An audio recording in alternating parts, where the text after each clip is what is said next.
Hello students, कैसे हैं आप लोग। आई होप आप लोग अच्छे होंगे। जैसे कि आपके एग्ज़ाम में अब ज़्यादा समय नहीं बचा है तो आप लोग एक बार फिर से रिवीजन करते रहें, पढ़ते रहें। आज यहाँ पे मैं 2024 के एमसीक्यू क्वेश्चन करा रही हूँ। एक बार आप ध्यान से सुन लीजिएगा। जैसे पहला क्वेश्चन है, कह रहे हैं कोशिकीय प्रक्रम में ऊर्जा मुद्रा है। तो जो कोशिका में ऊर्जा मुद्रा क्या होती है, एनर्जी जो रिलीज़ होती है उसे हम क्या कहते हैं, वो एटीपी के फॉर्म में होती है। एटीपी को क्या कहते हैं, एडेनोसिन ट्राईफॉस्फेट।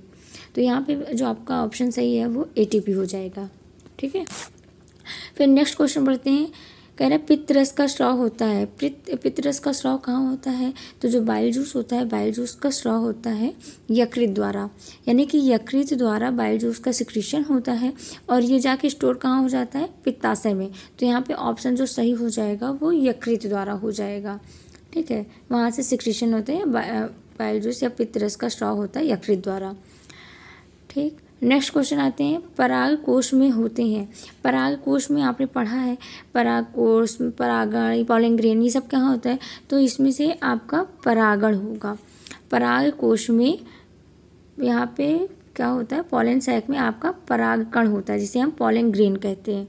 तो यहाँ ऑप्शन आपका सही हो जाएगा परागकण। पत्तियों पर कलियां विकसित होती हैं। कह रहा है कि ये क्वेश्चन जो कह रहा है पत्तियों पर कलियां विकसित होती हैं। तो कलियां का मतलब कौन कौन सी पत्तियां हैं, जिसमें मतलब पत्तियों के द्वारा नया एक पेड़ का निर्माण हो जाता है। कलियां यानी बड्स हो जाएगा। तो जो ब्रायोफिलम पौधा है, ब्रायोफिलम पौधे में जिसे आप पत्थरचटा कहते हैं, आप सब देखे होंगे, गमले में जब इसे लगा देते हैं तो इसमें जो पत्तियाँ होती हैं उसमें एक नए बड्स निकल आते हैं और जैसे ही नीचे गिर जाता है तो इससे एक नए पौधे का निर्माण हो जाता है। तो पत्तियों पर कलियां विकसित होती है, इसका ऑप्शन क्या हो जाएगा, ब्रायोफिलम। नेक्स्ट क्वेश्चन कह रहा है एक लिंगी फूल का उदाहरण है। तो एक लिंगी फूल का उदाहरण क्या है, तो यहाँ हो जाएगा, दिया है पपीते का फूल, गुलाब का फूल, सरसों का फूल, तो आम का फूल। यहाँ पे ऑप्शन सही करेक्ट आंसर हो जाएगा पपीते का फूल।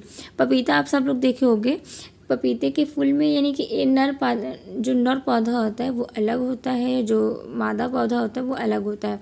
तो यहाँ यानी इनके लिंग अलग अलग होते हैं, तो इसलिए एक लिंगी पौधे का बेस्ट एग्जाम्पल क्या है यहाँ पे, ये पपीते का फूल। ठीक है, फिर आगे बढ़ते हैं। यहाँ पे आगे कह रहा है एक स्वस्थ मनुष्य में रक्तदाब होता है। तो देखिए एक स्वस्थ मनुष्य का जो बीपी होता है, रक्तदाब मतलब ब्लड प्रेशर, तो यहाँ पे 120/80 mmHg होता है। इसे हम क्या कहते हैं, 120/80 mmHg। ठीक है, ये 180 जो 20 होता है, यानी ये हम सिस्टोलिक और डायस्टोलिक कंडीशन में करते हैं कि कब कितना सिस्टोलिक कंडीशन है और डायस्टोलिक।